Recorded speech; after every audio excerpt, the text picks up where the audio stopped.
Voilà, et on commence. Donc, comme je vous ai dit aujourd'hui, donc on va étudier le Télim 30. C'est le fameux Mizmor Shir Chanukah Tabaït le David, Aromucha Hashem Kidilitani Velo Simarta Oivaili. C'est un Télim que l'on lit à Chanukah. On le lit en fait tous les jours de Chanukah et on le lit au moment de l'allumage des bougies de Chanukah. C'est pour ça qu'en général, soit on le connaît par cœur, soit il nous est très très familier, puisque donc on le lit à haute voix de toute façon 8 fois par an. Donc ce Télim, il nous parle d'une Chanukah Baït, d'accord? Donc Chanukah Baït, il s'agit de l'inauguration d'une maison. Alors, de quelle maison s'agit-il? À quelle occasion David a écrit ce Télim? Eh bien, c'est ce que nous allons voir maintenant. Alors, ce Télim a été composé par le roi David en vue de la construction du Beth Amikdash. C'est-à-dire que David, eh bien, n'a pas eu le mérite ou la joie de construire le Beth Amikdash lui-même, mais en revanche, eh bien, il savait par avance que son fils, le roi Salomon, Shlomo, allait construire le Beth Amikdash. Et donc, en vue déjà, il se projetait l'inauguration du Beth Amikdash par son fils, le roi Salomon, et en vue de ça, donc, il a composé ce Téhilim. Alors, déjà, donc, comme je vous ai dit, David n'a pas construit le temple, mais il souhaitait très, très fort le faire. Mais Dieu lui a empêché de construire le Beth Amikdash. Il avait tout pour le faire. Il avait l'emplacement, il avait la main-d'œuvre, il avait la matière, il avait les idées, et puis il avait un ratson très, très, très, très fort de construire le Beth Amikdash. Mais Dieu lui a dit non. C'est écrit comme ça dans le Yalkut Shimoni. Euh, Dieu lui a dit, tu ne construiras pas, toi, le temple. Et David a demandé, mais pourquoi? Pourquoi moi, je ne peux pas construire le temple? Et la réponse de Hachem, elle ne s'est pas fait attendre. Il lui a dit, si toi, tu construis le temple, eh bien, il sera indestructible et donc, par définition, éternel. Alors, David lui a répondu, bah, d'autant Ah, plus, excuse-moi, Joy, oui, Dodi. mais moi je pensais que parce qu'il avait le sang sur les mains. C'est parce qu'il avait, comme il a fait les milchamot et tout. Oui, C'est mais pour ça qu'il n'a pas construit. non, mais c'est même pas à prendre au pied de la lettre, cette histoire de sang sur les mains. Ah, d'accord. D'accord? Parce qu'on dit aussi qu'il Ok. y avait du sang sur les mains, c'est aussi une explication pour dire qu'il était au Beth Din et il savait distinguer du sang pur du sang impur. Donc, de toute façon, c'est pas à prendre au pied de la lettre. Non, ce que nous rapporte le Yalkut Shimoni, évidemment que toutes les explications se recoupent d'une manière ou d'une autre, mais que Dieu lui a dit, donc si c'est toi qui le construis, il sera donc indestructible et donc, par définition, éternel. Alors, il lui a dit, bah alors justement, et réponse de Hachem, il lui a dit quoi? Il a dit, bah, viendra un jour où Israël va fauter et je pourrai déverser ma colère sur les poutres et les pierres du Beth Amikdash plutôt que sur eux. Et ainsi, ils seront épargnés. Vous vous rappelez que c'est ce qu'on a étudié c'est ce qu'on a vu quand on a étudié la Megillah de Echa à l'occasion en préparation de Tisha B'Av, vous vous souvenez? On avait dit qu'en fait, la destruction du Beth Amikdash, ça a été entre guillemets comme un acte de chesed d'Hachem vis-à-vis du Ham Israël. Parce que, je ne sais plus si je vous ai rapporté cette image, Rav Pinkus, il dit comme ça, il dit qu'en fait, avec le Beth Amikdash, les Juifs se sentaient vraiment très, très, très à l'aise parce qu'ils savaient que même s'ils fautaient, après, ils pouvaient apporter un sacrifice et que de toute façon, Hachem était avec eux. Et donc, en fait, c'est ainsi que leur niveau spirituel a dégringolé d'une manière assez, assez spectaculaire. Parce que de toute façon, qu'est-ce que tu veux que je te dise? De toute façon, on a le Beth Amikdash. Alors, Dieu a préféré détruire le Beth Amikdash pour que le peuple juif reste en vie. Parce qu'à cette époque-là, on était arrivé à un point où oui, il y avait un Beth Amikdash, mais il n'y avait plus de peuple juif. En tout cas, plus de peuple juif dans la mission, le niveau dans lequel il aurait dû être. D'accord? Et Rav Pinkus rapporte cette image, il dit, c'est comme un enfant qui prend le vélo que son père lui a offert. Et avec ce vélo, qu'est-ce qu'il fait, ce coquin? Eh bien, il sort de chez lui, dépasse le pâté de maison, il sort de la ville et il va sur l'autoroute avec le vélo. Et il est au milieu des voitures et il manque évidemment de se faire renverser à chaque instant. Et lorsque son père voit ça, il le prend, il le sauve, mais par contre, le vélo, il le casse. Parce que si le vélo, ça a été en fait le cadeau, mais qui allait lui provoquer sa perdition, il vaut mieux un enfant sans vélo qu'un vélo sans enfant. Alors, de la même façon, il valait mieux un peuple juif sans le Beth Amikdash qu'un Beth Amikdash sans le peuple juif. D'accord? Donc, ça a été, donc, si vous voulez, la... Ah, excusez-moi, je vais devoir changer de réseau. Vous m'entendez bien ou pas? Non, pas trop. Et il y a des coupures, Ouais, il y a des ouais, ouais, coupures. c'est normal. Alors, excusez-moi une seconde. Voilà, on reprend. Donc, vous avez compris le principe? Donc, c'est pour ça que Dieu, en prévision du fait que le peuple juif allait certainement à un moment perdre son niveau, eh bien, a dit à David, non, je ne peux pas te laisser construire, toi, le Beth Amikdash, parce que je ne pourrai plus le casser, entre guillemets. D'accord? Comme ce vélo qu'on casse au lieu que l'enfant fasse un accident, que Dieu préserve. Alors, de la même façon, il fallait que, entre guillemets, le Beth Amikdash ait une sorte de vulnérabilité spirituelle, si vous voulez, de manière à ce que si les Bnei Israël en arrivent à fauter, eh bien, au moins, il y a cette possibilité de les sauver en détruisant le Beth Amikdash. D'accord? Vous me suivez? Oui. Oui? D'accord. Oui, oui, oui, oui, oui. Donc, David n'a en fait jamais assisté ni à sa construction, ni à son inauguration. Mais, en revanche, déjà il s'y est préparé, il a souhaité ardemment le faire et il a quand même, construit une partie qu'on connaît bien. Laquelle? Télim, non? Non, qu'est-ce qu'il a Non. construit? Il a Ah, construit. on connaît. À son Hein? palais, La tour de David? la tour de David, le palais, non? Migdal David? Non? Le connaît, le mur. Qu'est-ce qu'on va voir dès qu'on arrive en Israël? La première chose qu'on va voir, C'est le mur du temple, hein, qui reste. Le Kotel. Ouais. Ah, et alors, Hum. on constate que le Kotel Amaravi, eh bien, il a en fait quelque chose d'éternel.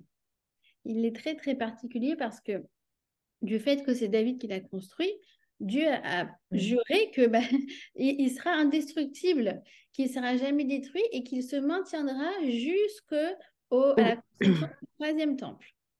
D'accord?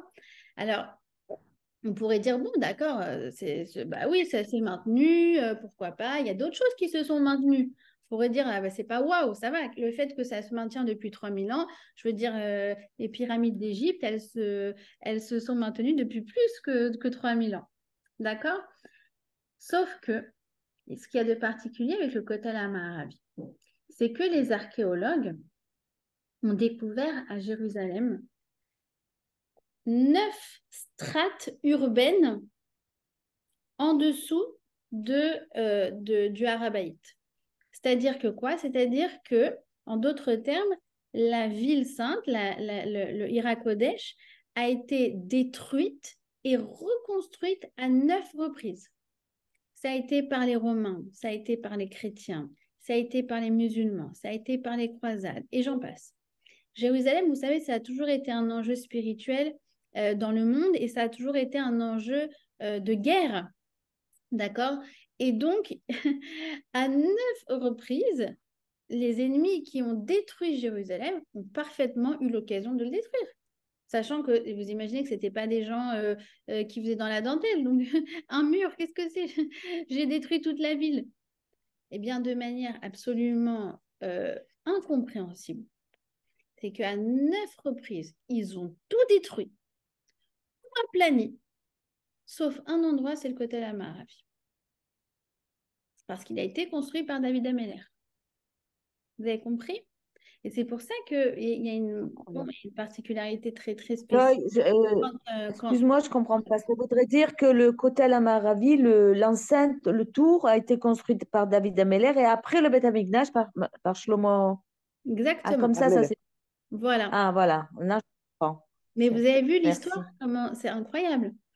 Et déjà, Ouais. aussi, c'est écrit dans le Midrash sur Shir HaShirim, c'est écrit déjà que le Kotel ne sera jamais détruit. C'était il y a 2000 ans, Midrash sur Shir HaShirim. Donc, on a une promesse, on a une haftacha, on a une assurance divine qui vient de la parole divine que ce mur ne sera jamais détruit. Et c'est incroyable. La parole est créatrice, hein, vraiment. Et la parole est créatrice, mais bon, la parole d'Hachem, elle est créatrice. Comme on dit, abracadabra, aboré, kedaber, celui qui parle et qui crée.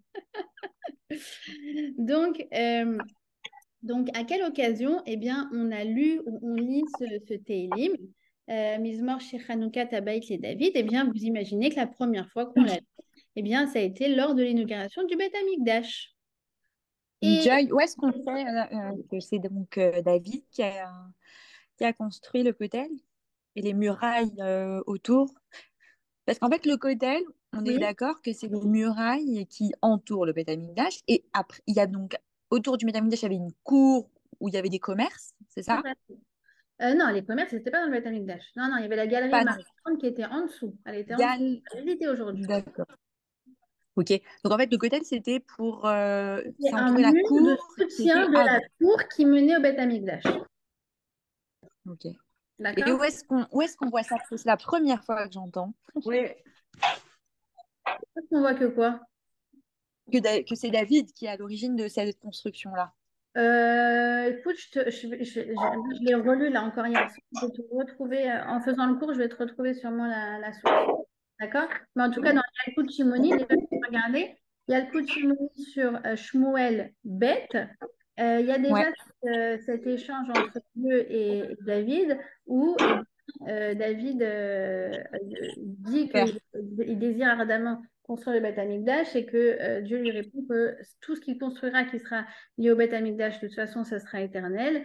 Euh, donc, euh, donc, euh, donc voilà, si je Super, merci. oui, ça va se Donc, Shmuel Bet, il y a une coupe. il y a le Merci. coup de Shimoni sur Shmuel Bet. D'accord? C'est pas un dialogue dans Shmuel Bet. Donc, quand est-ce qu'on l'a lu? Alors, on l'a lu évidemment donc, le jour de l'inauguration du Beth Amikdash.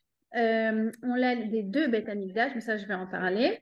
On l'a lu également lors des cérémonies d'agrandissement justement de la cour du temple. D'accord? Où la cour a été agrandie, que ce soit lors du premier Beth Amikdash ou du second Beth Amikdash. Il y a eu, si vous voulez, comme des travaux de rénovation. Et lors des travaux de rénovation, donc, on a lu encore ce Teilim. On le lit encore quand on le lit dans la tfila de Shacharit le matin. Pourquoi? Parce que Mizmor Shir Chanukat Ha-Ba'it les David, Ba'it, on dit que la synagogue est un Mikdash Me'at, c'est un petit Beth Amikdash. Et nos prières sont considérées comme des korbanot, comme des sacrifices. Et donc, dans ce qu'on appelle les psuké des Imra, dans le début de la tfila de Shacharit, eh bien, il y a ce Tehilim. Parce que c'est comme si, entre guillemets, on se trouvait d'une certaine manière dans un semblant de Beth Amikdash. D'accord? Mais dans Shachrit, on saute le Mizmor. On ne fait pas le Mizmor chez Hanoukat. On fait. Hein, dans Shachrit, on ne le dit pas. Psuké des Imra. Il y a non Psuké des Imra. Non, il y a, je suis d'accord avec toi, mais on ne commence pas dans Mizmor chez Hanoukat Abayit. On commence tout. Arumimka Adonai Elohai. Enfin, je vais le Ah, sortir.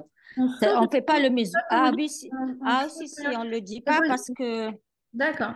Merci Dodi. Ensuite, on le dit lors d'une Hanoukat Baït. D'accord? Et de la même façon qu'on l'a lu, on le lit quand il y a eu des travaux de rénovation dans le Beth Amikdash, de la même façon, si on fait des travaux chez soi, on lit également le Mizmor chez Hanoukat Abayit et David.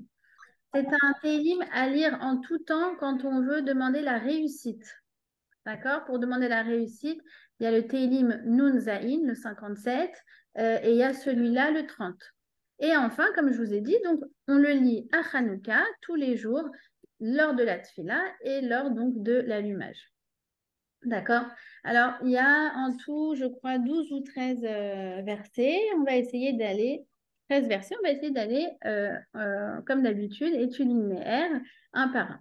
Alors, premier verset, Mizmor Shir Chanukat Habaït le David. Donc, en français, ça donne chant et accompagnement musical, Mizmor Shir, pour l'inauguration du temple par David. Alors, pourquoi il y a deux termes, Mizmor et Shir? Eh bien, parce qu'en fait, il y a eu deux temples.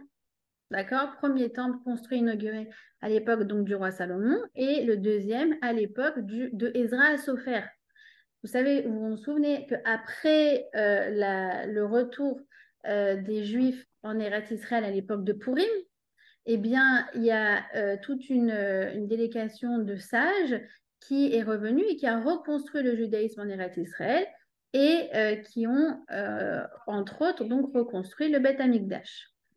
Le Beth Amikdash qu'ils ont construit à cette époque était assez plutôt petit, n'était pas très somptueux. Et quelques années plus tard, c'est Hérode qui va en faire quelque chose d'assez incroyable. D'accord?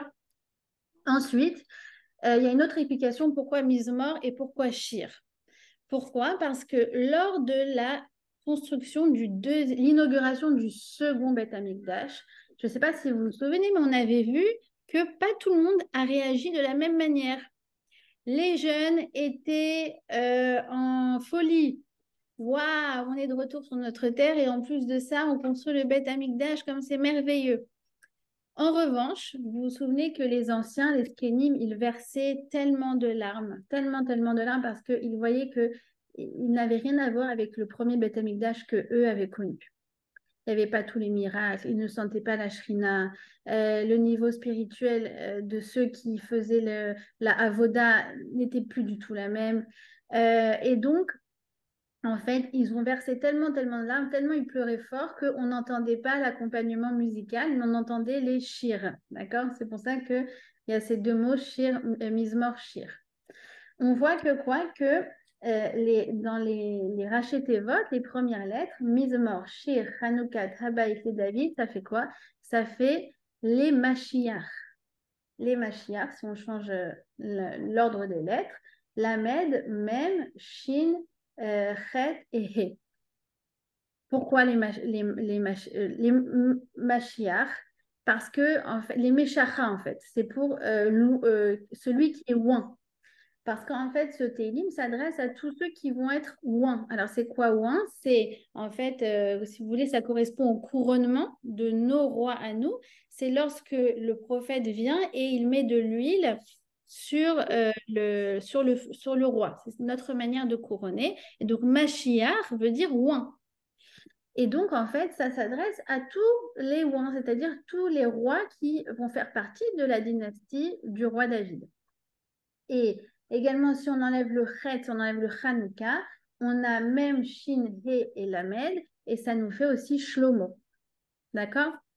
Donc, ce Mizmor, il s'adresse et à la fois à l'inauguration du futur Beth Amikdash, des deux futurs Beth Amikdash, et à la fois donc à tous les futurs rois d'Israël. Ensuite, donc, on a le verset numéro 2 et le verset numéro 3 qu'on va étudier ensemble. Aromimcha Adonai qui dilitani velo simarta oivaili. Adonai Elohai shivati elecha vetirpaeni. Alors, en français, ça donne quoi? Je t'exalterai, Hachem, car tu m'as relevé des profondeurs et tu n'as pas réjoui mes ennemis à mes dépens.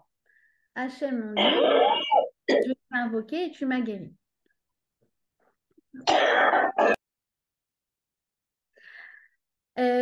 Donc, pourquoi il exalte Hachem? Aromimcha. Aromimcha, c'est comme aussi dans le Hachré qui commence par Aromimcha.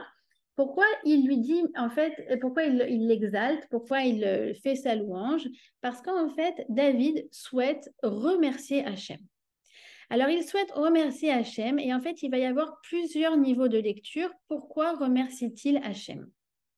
Le premier niveau de lecture, c'est le suivant. Vous allez voir, ces trois niveaux de lecture vont nous accompagner pendant toute l'explication du Télim. Il faudra toujours avoir ces trois-là en tête. Le premier, c'est quoi? Ça fait référence au fait que David a été malade. Il a été malade et il a guéri. Et donc, il le remercie. Mais ça a été une maladie un petit peu spéciale dans le sens où sa maladie provenait en fait d'un mal-être.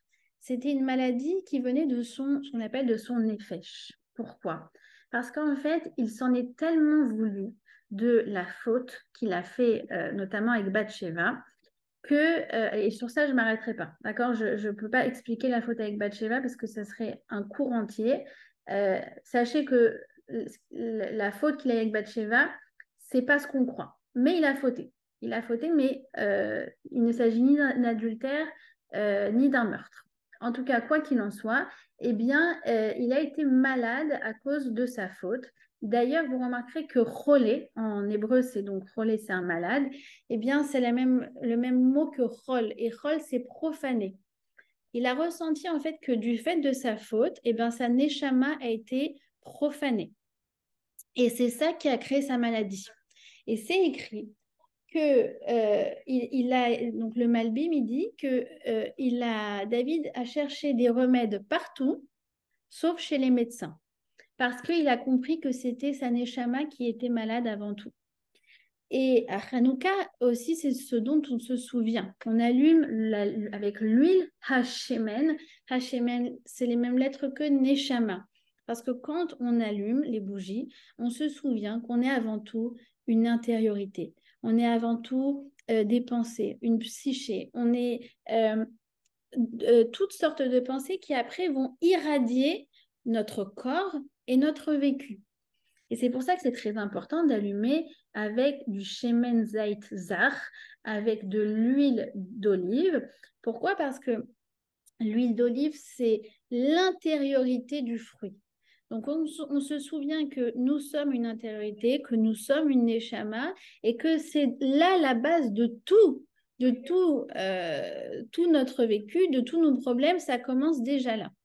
Donc, en fait, David, il a fait tchouva, et c'est ça tchouva, en fait, qui l'a guéri. Et lorsqu'il a fait tchouva, eh bien, Dieu lui a fait savoir, par dialogue, en fait, Roi HaKodesh, qu'il a été pardonné. Dieu lui a dit, ta faute a été pardonnée. Et David, il fait une demande. Il lui dit, je t'en prie, Hachem, fais un signe public pour montrer aux autres que tu m'as pardonné. Et je veux que ce signe, il soit de mon vivant. Pourquoi? Parce qu'il y a tellement d'ennemis qui disent du mal de moi, tellement de calomnies, ce dont on a parlé la semaine dernière, de la shonara, que je t'en prie, je te demande un signe public de mon vivant. Alors Dieu lui a répondu, tu auras un signe public, mais pas de ton vivant. Ça sera à titre posthume, c'est-à-dire après ta mort. À quelle occasion ce signe sera public? Et là, tout le monde enfin saura que David est un tzaddik et que David a fait tchouva. Eh bien, ça va être lors de l'inauguration du Beth Amikdash. Ça, c'est l'explication d'un autre Télim, du Télim 24, qui est le Télim qu'on lit. Vous savez, c'est... comment il commence celui-là? Les David Mizmor Lachem Aretz Umloa Tevel Veyoshveva. On le lit pour la Parnassa. On le lit 7 fois Rosh Hashanah d'ailleurs pour la Parnassa. Alors, On lit le dimanche matin aussi. Hein? On le lit le dimanche matin aussi. Le lit dimanche Yom matin? Rishon. D'accord, ok, Ouais. ok. Celui d'Yom Rishon. D'accord, très bien. Alors voilà, le Yom Rishon, on commence le travail, on reprend la vie active. Donc De toutes les manières, dans la petite hataïcha, la même à Kippour, on le fait. oui, voilà, C'est pour la Parnassa. C'est pour la Alors, Parnassa. voilà, alors pourquoi c'est pour la Parnassa? Alors je vais aller très très vite parce que moi ce qui m'intéresse c'est ce fameux épisode où entre guillemets l'image de David a été blanchie aux yeux de tous et principalement de ses ennemis. C'est qu'en fait le roi Salomon donc s'apprêtait à inaugurer donc le Beth Amikdash. Et lorsqu'il a voulu apporter l'arche sainte, donc si vous voulez l'arche sainte, c'est le Aaron qui contient le Sefer Torah, d'accord? Comme nous, on a dans notre synagogue le Aaron Kodesh, eh bien, il y avait également un Aaron Kodesh dans le Beth Amikdash. Où se trouvait-il? Il se trouvait dans ce qu'on appelle le Kodesh HaKodashim, dans le Saint des Saints. Et lorsque le roi Salomon a voulu amener l'arche, les portes se sont comme agrippées l'une à l'autre et impossible de les défaire. Impossible de les défaire. Et c'est là qu'il a dit Seu Sharim Rachechem Veinasu Pitre Olam Veyavo Melech HaKavod. Il leur a dit ouvrez en vertu du roi glorieux. Mise Melech HaKavod, Hachem Izuz Vegibor, Hachem Gibor Milchama. Il s'agit de Hachem. Elles veulent toujours pas s'ouvrir. Elles sont accrochées l'une à l'autre d'une manière surnaturelle. Et il recommence. C'est où Sharim Rachechem, ou c'est où Pitre Olam Veyavo Melech HaKavod. Miouzé Melech HaKavod, Hachem Tsevot ou Melech HaKavod, c'est là. Elles ne veulent toujours pas s'ouvrir. Il dit ouvrez, ouvrez par déférence envers Hachem. Elles ne veulent pas s'ouvrir. Jusqu'à ce que quoi? Jusqu'à ce que le roi Salomon s'élance et dise devant tout le monde, oh, ne détourne pas ta face de ton Mashiach, de ton oint, souviens-toi du roi David. Et lorsqu'il dit ça devant tout le monde, eh bien, d'une manière miraculeuse, les portes se sont ouvertes. Il a dit devant tout le monde, par le mérite de mon père, Avimori, David, Melech, Israël. Et là, elle s'ouvre. Et le Midrash dit qu'à ce moment-là, les ennemis de David, et ils étaient nombreux, les ennemis deviennent noirs comme le fond d'une casserole. Donc, ce fameux Velocimarta Oivaili, donc tu n'as pas réjoui mes ennemis à mes dépens, eh bien, il s'agit de cet épisode-là où enfin l'image de David va être blanchie aux yeux de tous, en particulier de ses principaux ennemis. Et encore une fois, il est racheté vote très joli, puisque si vous voyez les rachetés votes, ça fait quoi? Vélo simarta oivaili. Donc, Vav, Shin, Aleph et Lamed, ça fait quoi? Ça fait Shaoul.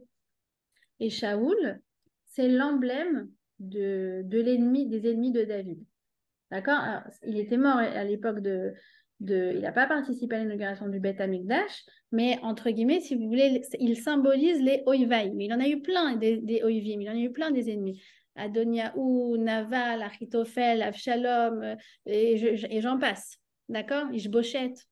Et donc voilà, c'est déjà. Donc ça a été la deuxième chose, ça a été donc le remerciement vis-à-vis de ça. Et ça a été donc, comme je vous ai dit, il a su qu'il a été pardonné et c'est là qu'il a guéri. Et plus tard, à titre posthume, donc il va avoir, si vous voulez, cette acclamation publique où, eh bien, tout le monde saura que Hachem l'a pardonné et que David était un tzaddik. Ensuite, donc ça, c'est la première grille de lecture. La deuxième grille de lecture, c'est quoi? C'est qu'en fait, David a fait une deuxième faute dans sa vie. Il a recensé le peuple juif. Et quand on recense le peuple juif alors que Dieu ne nous l'a pas demandé, c'est quelque chose qui porte malheur sur le Ham Israël. Et à cause de cette chose-là, et il y a d'autres causes également, eh bien, il y a eu une épidémie qui a été très fulgurante et mortelle, et qui a tué 70 000 personnes en quelques jours. Et l'épidémie s'annonçait être mortelle pour tous les habitants de la Judée, c'est-à-dire pour tout le Ham Israël, et de manière miraculeuse, l'épidémie s'est terminée très, très rapidement, c'est-à-dire qu'en fait, elle s'est arrêtée aussi vite qu'elle est venue. Et ça a été quelque chose, selon David, donc de l'ordre du miraculeux. Et donc là, il dit merci, ça c'est la deuxième grille de lecture, pour avoir mis fin à l'épidémie et avoir épargné le peuple juif, parce que c'est Jerry. qui aurait dû décimer le peuple juif tout entier. Oui, Yael. C'était Ah, ça coupe.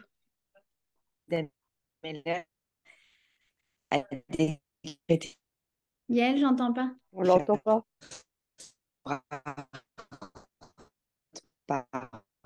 J'entends pas. Si tu veux, écris sur le chat. Ça te dérange pas, je t'entends. C'est pas suite à l'évidemment. Bon, alors je vais écrire. Ah, pour les 100 brachot, oui, c'est ça. C'est pour les 100 brachot, tu veux Oui, dire? oui. Il a eu un remède par rapport à ça. Il a eu un remède spirituel. Mais les filles, je peux pas tout dire. Je peux pas tout dire. Mais oui. Évidemment, il a contribué au remède de cette épidémie par un remède spirituel qui a été le fait d'instituer, de dire 100 brachot par jour. Et donc, jusqu'à aujourd'hui, il y a des personnes qui veillent à réciter 100 brachot par jour.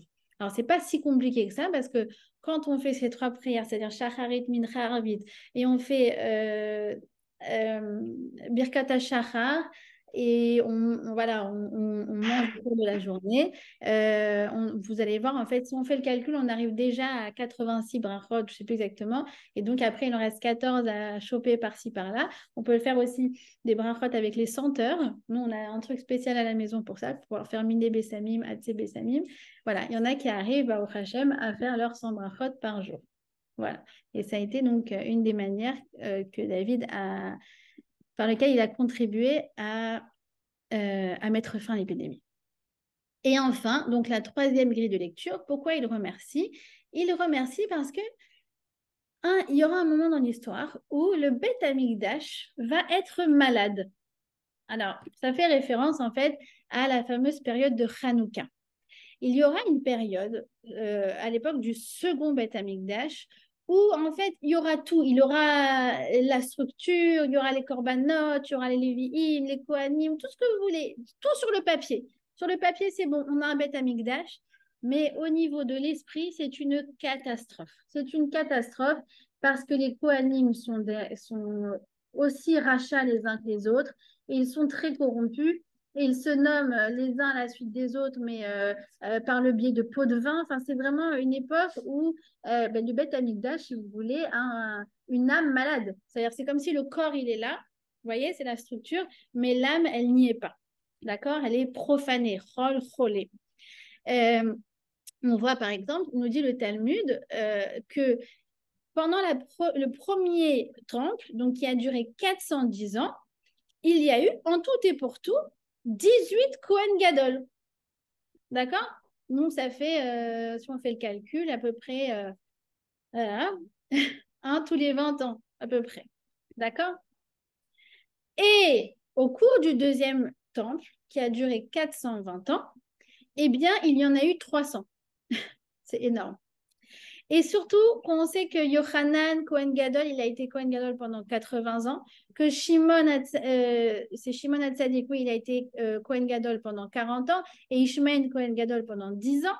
Ça veut dire qu'en fait, si on enlève tout ça, au cours de 290 années, il y en a eu 297. D'accord? C'est énorme, c'est-à-dire qu'il y en avait à peu près un par an. Pourquoi c'est comme ça? En fait, c'est très simple. C'est que une fois par an, le Kohen Gadol rentrait dans le Kodesh HaKodashim. Ça ne se faisait qu'une fois par an, au moment de Yom Kippour, au moment de la Neila. Et quand il rentrait, il faisait toute la fameuse avoda du Kohen Gadol qu'on lit à Kippour, qu'on connaît maintenant très bien par cœur par la chanson de Ishaï Ribo. Mais si le Kohen Gadol n'était pas en état de pureté spirituelle, eh bien, cette pénétration dans le Kodesh HaKodashim s'avérait pour lui fatale. C'est-à-dire qu'il ne survivait pas. Et il fallait le tirer hors du Kodesh HaKodashim par le biais d'une corde. Eh bien, en fait, vous comprenez bien que chaque année, les Kohen Gadol mouraient les uns après les autres.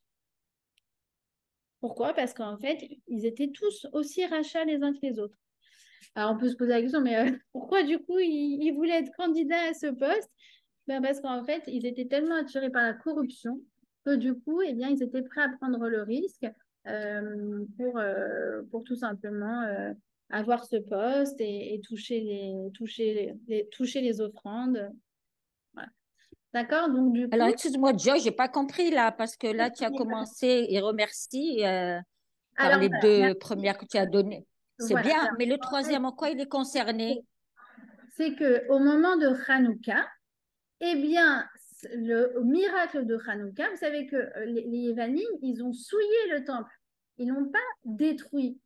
Ils ont veillé à faire en sorte que l'esprit du temple soit souillé. Alors, au moment du miracle de Hanouka, eh bien, tout d'un coup, cette chose-là s'est arrêtée. C'est-à-dire que, de nouveau, les Kohanim étaient des Kohanim pieux, étaient des Kohanim intègres, qu'on a tout repurifié à l'intérieur du Beth Amikdash. C'est-à-dire qu'entre guillemets, au moment de Hanouka, il a été guéri. Mais ça n'a pas duré longtemps, puisque après, même les enfants des Maccabéens, les enfants des Maccabim eux-mêmes, déjà une génération plus tard, ils étaient de nouveau corrompus. Mais en tout cas, il remercie par avance, en fait, vous avez compris, pour le miracle de Hanouka, qui a, entre guillemets, mis fin à la maladie du Beth Amikdash. qui a stoppé, on va dire, qui a stoppé. Stoppé pour un moment. Vous avez compris ou pas? Oui, oui. Oui? Je vois Oui, Sarah Cohen, vous avez l'air... Vous êtes avec moi ou pas? Oui, oui, oui, oui, oui. Très bien compris. Je suis complètement avec vous. Ah, d'accord, Je sais d'accord. pas, mais je sais pas si tu me regardes, mais parfois je te fais des Non, je mimes pour vois ne pas, pas je vois... parler. Ah, je vois, d'accord, je vois plus Ça y est. Je voyais que Sarah Cohen. Je voyais personne d'autre. Ah, moi, tu me vois pas à chaque fois que je te... Vous aurez le retour à la fin du cours, vous D'accord, aurez les commentaires. d'accord. Alors, on reprend. Donc ça, vous avez compris. Donc, Aram Mimcha, merci parce que tu m'as guéri. Donc, ça fait référence à la maladie de David qui touchait sa neshama, à la maladie du Ham Israël, qui en fait aussi, qui venait d'une raison spirituelle, encore une fois. Et troisièmement, à, entre guillemets, la guérison du Beth Amikdash, donc qui venait aussi également d'une raison qui était parfaitement spirituelle.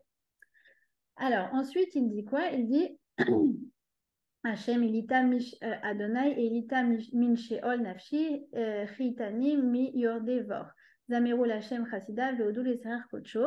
Donc ça, c'est le verset numéro 4 et 5. Alors le 4, c'est quoi? C'est tu as fait remonter mon âme du Sheol. Alors le Sheol, c'est l'enfer.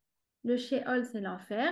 C'est-à-dire que David, il dit dans ce passouk, dans ce verset, qu'il a vécu l'enfer sur terre. C'est quoi l'enfer sur terre? C'est lorsqu'on est en état de souffrance nafshi, de souffrance spirituelle, entre guillemets. Sevel nafshi, c'est quoi?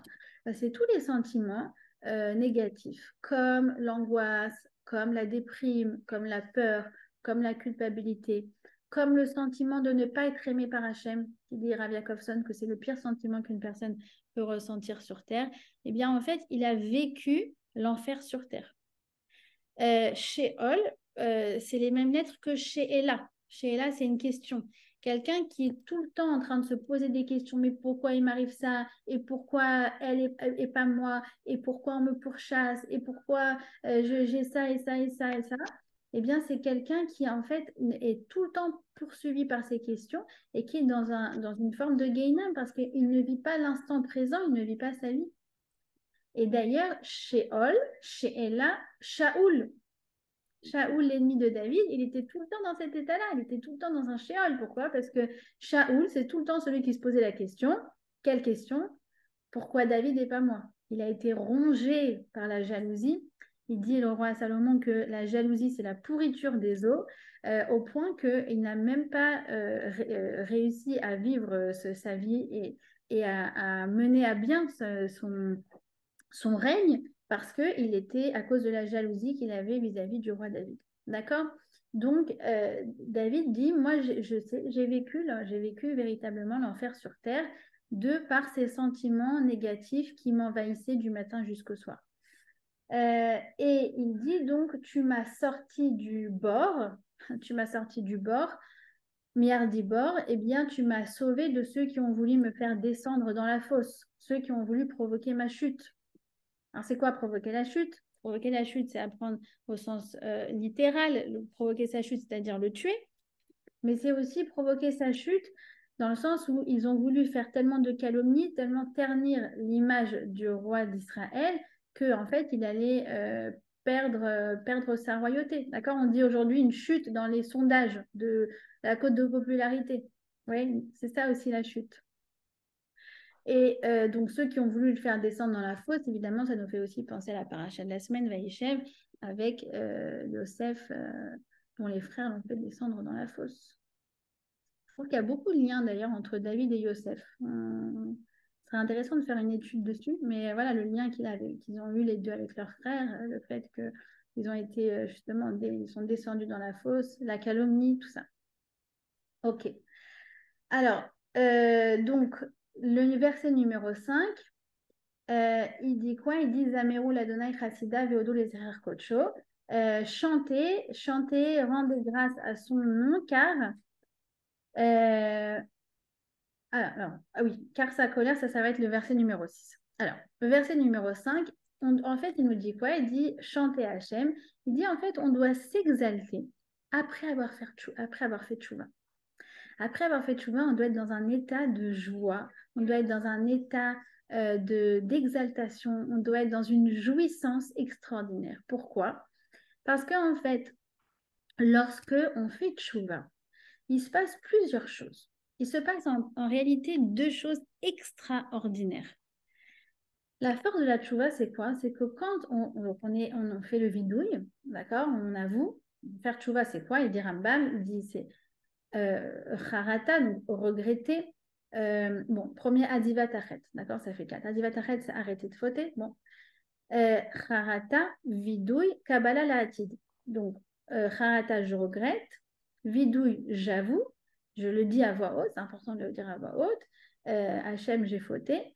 Et kabbalah la hatid, je m'engage dans mon cœur à faire mieux la prochaine fois. Il se passe quelque chose d'incroyable. Quand on dit ça, quand David il a dit ça, il a dit Khatati, Khatati. À l'instant même, Nathan, le prophète Nathan, il lui dit Hachem a effacé ta faute. Et ça veut dire deux choses extraordinaires. Un, que la faute, je ne la porte plus sur moi. Elle est partie. Elle est partie de ma neshama, elle est partie de mon être, elle n'est plus chez moi. Il a effacé ta faute. Ça, c'est le premier niveau, mais un niveau encore plus extraordinaire, c'est que c'est comme si rétroactivement, Hachem réécrit mon histoire, ou en fait, il efface cet épisode de ma vie. C'est-à-dire que la tchouva a un effet présent, mais il a aussi un effet rétroactif. On prend une gomme, si vous voulez, c'est un effaceur réécriveur. D'accord? Ça efface la faute. Donc moi, elle est partie, elle n'existe plus, elle n'est plus en moi, et en plus de ça, on réécrit mon histoire. C'est-à-dire que un jour où une personne, par exemple, n'a pas mangé cachère, eh bien, une fois qu'elle a fait tchouva, ça va être écrit, ce jour-là, elle a mangé cachère, elle a même fait ses brachot, Birkat Amazon, tout vient comme il faut. Et donc, en fait, ça doit nous apporter une joie extraordinaire. Et c'est pour ça que nos chachamim nous disent, la tchouva n'appartient pas à ce monde. Elle n'est pas naturelle, elle ne fait pas partie des règles de la nature. C'est quelque chose que Hachem a créé avant. Ça fait partie des 10 choses qu'il a créées avant la création du monde parce que c'est de l'ordre complètement du surnaturel. Il n'y a que Hachem pour avoir fait un tel chesed, une telle bonté. Alors ensuite, il dit quoi? Il dit, donc le verset numéro 6, Kirega beapo, chaim bertsono, ba'erev yalin bechi velabo karina, va'ane amarti beshalvi, ba'al emot leolam. Adonai bersoncha emadta le'areri oz, istarta fanecha haiti nivhal. Alors, verset numéro 6, 7, 8, il dit quoi? Il dit déjà sa colère ne dure qu'un instant. Bon, ça c'était d'ailleurs le verset, c'était la Haftara qu'on a lu la semaine d'après le 7 octobre. Je ne sais pas si vous vous rappelez Ishayahu. Tout le monde l'avait mis dans son statut WhatsApp, c'est incroyable, c'est marqué, j'ai détourné ma face de toi pendant un instant. Donc c'est sûr que de lire ça quelques jours après le 7 octobre, ça avait une grande résonance pour nous, mais c'est toujours comme ça. C'est-à-dire, on l'avait vu aussi dans la Megillat Echa, il y a marqué que la colère de Dieu, elle ressemble à la mer.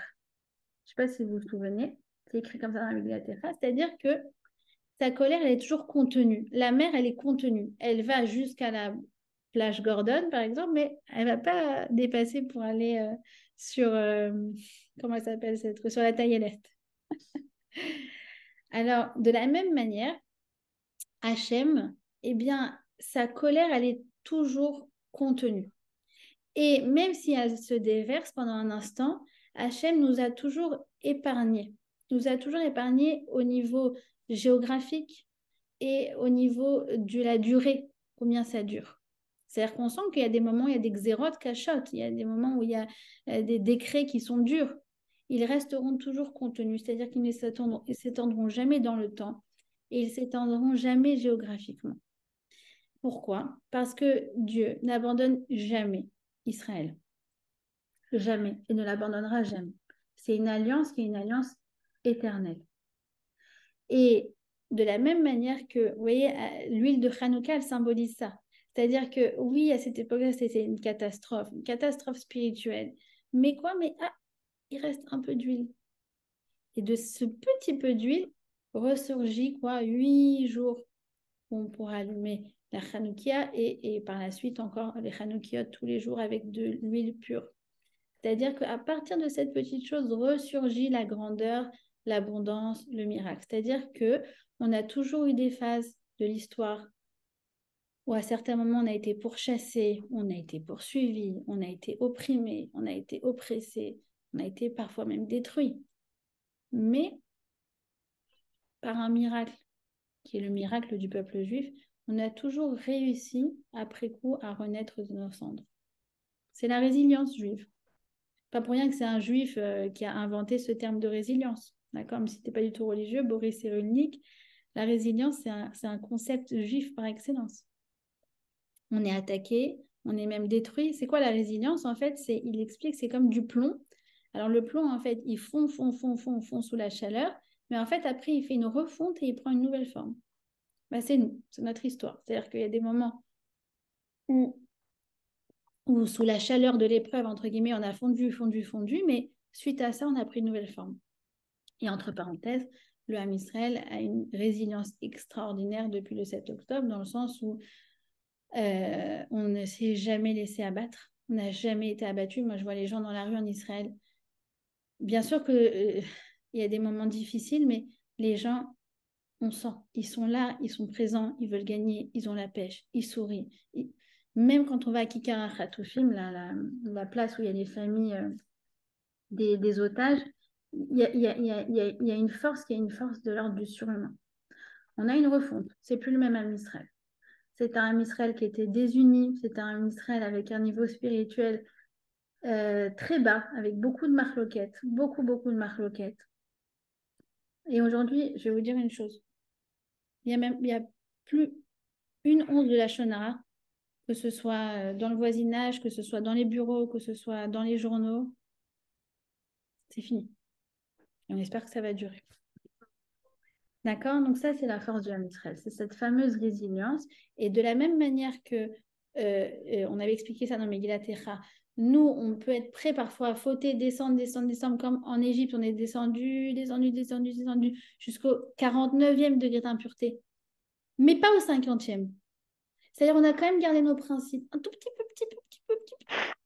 Bah, cette chose-là, en fait, de la même façon, Hachem, parfois, il peut être très, très dur avec nous. Mais quoi qu'il en soit, il nous laissera toujours la porte de sortie. D'accord? Cette 49e degré d'impureté, ça me fait penser, par exemple, à mes voisines ici à Tel Aviv qui sont vraiment loin de tout. Mais à Kippour, je les vois sortir, elles vont 1 heure à la synagogue.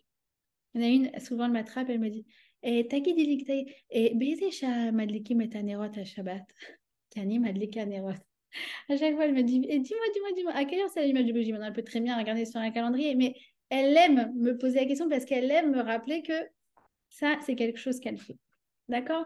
Donc voilà, c'est toujours contenu. De même que nous, notre vigilance, elle peut descendre bas, mais elle va toujours être contenue. De la même manière, la colère d'Hachem est toujours contenue. Oui, elle. Non, c'était Rebecca. Ah, Mais en Rebecca. fait, je voulais, je t'ai entendu dire que elles sont loin de tout. J'ai entendu là très récemment de Laurence Cohen qui rapportait les propos de Rabbi Lubavitch, qui disait que il y avait quelqu'un qui était venu le voir et qui disait je voudrais une bracha de vous, Rabbi, pour Makeïla qui est loin de tout. Et il lui a dit comment? Il lui a fait répéter 3 fois la chose. Il répète 3 fois les mêmes mots. Et le rabbi dit non. Le Ham Israël, il est jamais loin de tout. Parce que en une flamme, il se réveille et il change de tout à tout. Je me suis permis de... Merci Rebecca. Il a l'air loin de tout, effectivement. C'est tout à fait. Merci pour la correction parce qu'en fait, elle est très, très, très importante. Évidemment que c'est une apparence. C'est une apparence parce que la Neshama est toujours proche d'Hachem. Donc, merci. Alors, ensuite, on a le verset numéro 8. C'est quoi? Adonai Birtoncha Emadeta Le'arei Oz, Istarta Fanecha et Tinival.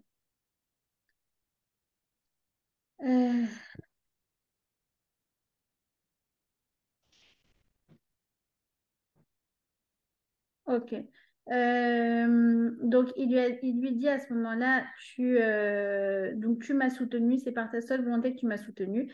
Alors, en fait, il dit, David Ameller, que il a eu un moment, notamment quand il a voulu faire ce recensement, donc il a voulu faire le recensement, c'était une volonté en fait qui venait de son ego, de dire, regarde, mon pays il est fort, la population est nombreuse, on réussit, un peu dans ce fameux Kochi Yadi dont on veut absolument s'éloigner, d'accord?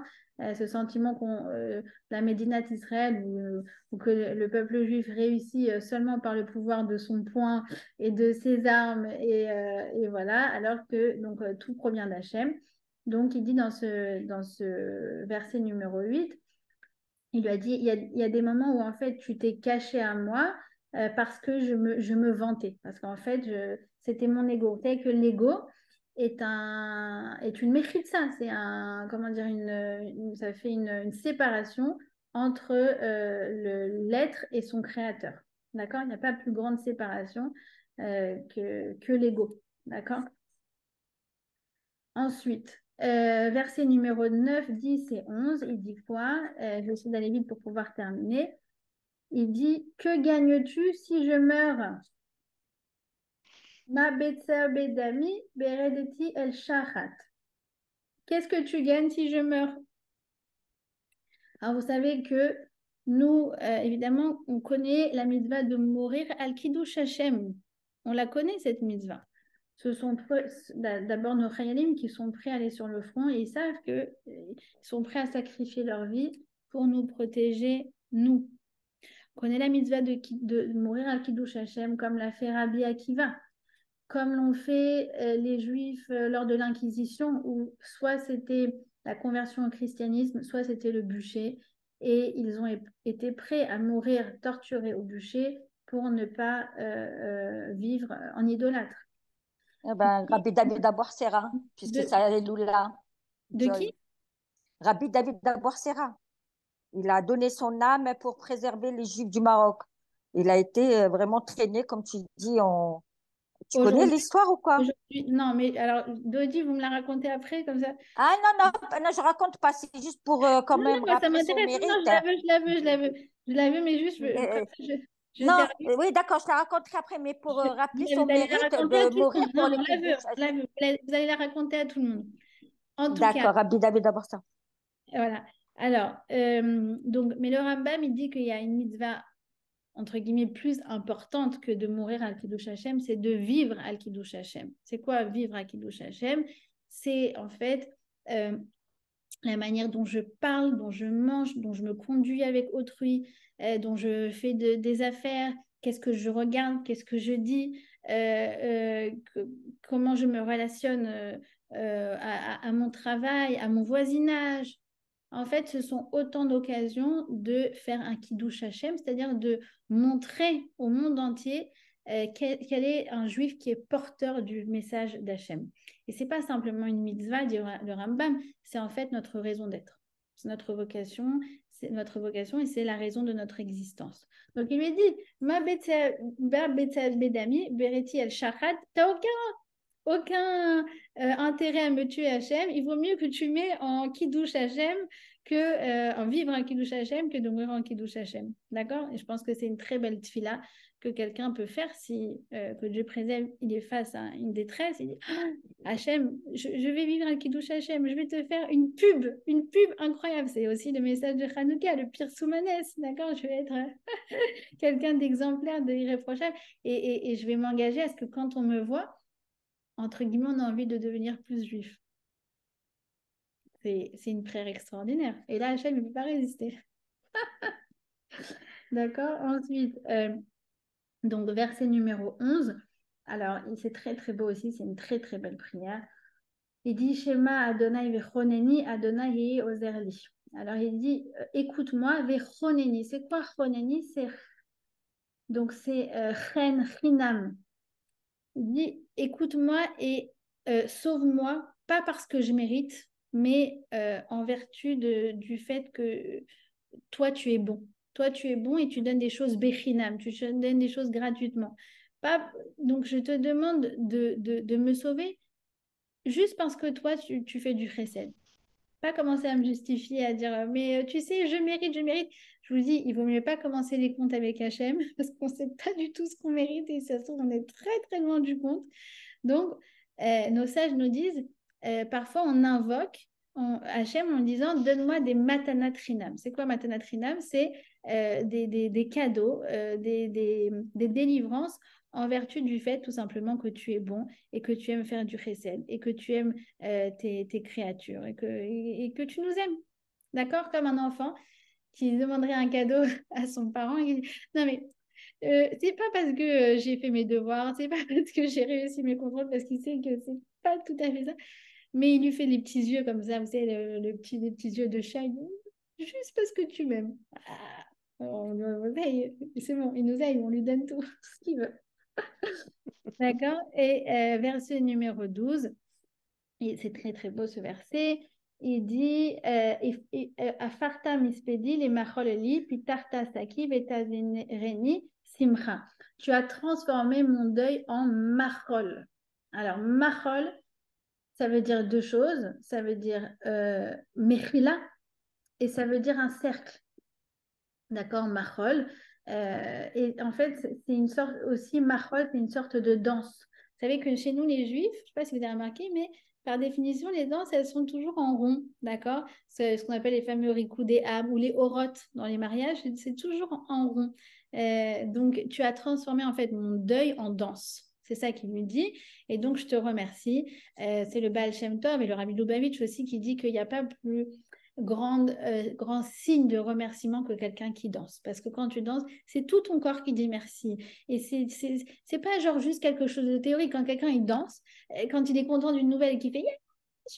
Et qui saute comme ça et tout, c'est vraiment, c'est tout son être qui est habité par cette joie. Alors, quand on dit merci à Hachem par la danse, d'où l'importance en ce moment de mettre de la musique et de danser. C'est pour ça que j'ai changé. Vous avez vu le registre dans la petite musique avant l'étude. J'ai pas mis Rastra Achenu Kolbet Israël. J'ai mis Am Israël Rai de Yad Goad parce que ça y est, moi, après demain, je suis en mode il faut danser. C'est ça qui va annuler tous les décrets, Bezrat Hachem. Donc, il dit merci. Donc, pour les trois nissim, on a dit soit l'arrêt de l'épidémie, soit l'arrêt de sa maladie, soit l'arrêt de la corruption au sein du Beth Amikdash grâce au miracle de Hanouka. Mais qui c'est qui chante à Farta Mispedi le Machol? Elle est belle, la chanson. Tu la connais ou pas? Non, mais moi, je suis... Oh là là, qu'est-ce qu'elle est belle, à Farta. Je crois que c'est Ribot. Aïcha Ribot, je vais regarder. Voilà, et ensuite, il le dit, donc il le remercie. Il le remercie, donc, Leman Izamerecha Chavod, Velo Idom Adonai Eloai Yolam Hodeka. Donc, il le remercie au nom du Kavod. Donc, le Kavod, c'est quoi? C'est la Neshama. La Neshama, dans les lettres, dans le langage de nos sages, elle s'appelle Kavod. Et il dit merci au nom de la Neshama. À la fois la Neshama de David qui a été épargnée, à la fois la Neshama du clan d'Israël qui a été épargnée, et à la fois la Neshama du Beth Amikdash qui a été épargnée. Voilà. Sur ce, je vous souhaite une... Magnifique, vraiment magnifique, bravo. Au moins, quand on va faire un Mizmor chez Hanouka Tabet, on pensera à toi. Merci beaucoup. Magnifique. Merci.